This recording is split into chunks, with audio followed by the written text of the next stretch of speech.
चलतु आज देखा प्राइम पार्टनर को द्वारा मो जो भजा होची आलू आउ कलरा मो पसंदीदा केमिति सी बनाउछंती आपण माने भी देखि नियंतु। एटा बहुत ही टेस्टी लगे एमिति बनैले। खास कर फास्ट तेल को गरम करिकी लंका और फुटण पकई सारा पर कटा होता पिज को आम भलसे पकईदबा आउ टिके रेड रेड है पर्यंत आम एपट सेपट कर चलवा। सी तो अलरेडी कलरा और आलू काटी सारी धोई भी सारी आपण मैंने तो देखी। तो आपड़ ये करके रेडी रखिथे लंका फुटण पिज आमर जो हल्का हल्का रेड ही आसो आम ताको पकईवा। तो देखो एबे आम पकईवा किंतु मते तो पतला पतला काटिकी सब भजा बनैले ही भल लगे। बट आज आम ट्राए करवा पार्टनर केमिति बनाउछंती और केमिति लागुची आपण मानक जेन्युइन रिव्यूटा तो मुझे ही देवी टेस्ट कला परे देखिकी तो लगुच बहुत डिलीशियस ही थी। हलदी गुंड से भलसे पकई देइछंती। एबे देखंतु याको आमे भलसे गोळेबा आउ टिके गोळेबा आगु सॉरी मु कहया भूल जाइतली लूण भी पकैया पड़े।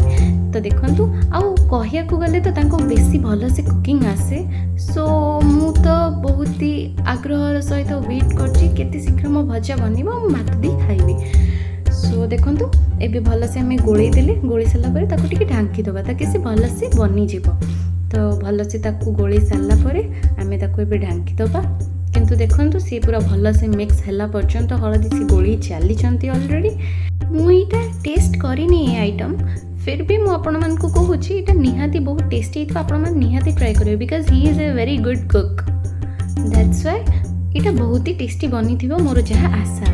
किंतु आशाटा आशा ही अच्छी पानी पड़ जाइए टेस्ट कला परे जना पड़ो। ऑलरेडी 5-6 मिनट ढांकी सारा परे एबे आमे आउ थरे एपट सेपट करदेबा ताकि एटा तले लागिबनी आउ भलसे सब साइड रू से फ्राए हेकी भलसे सिझिबो।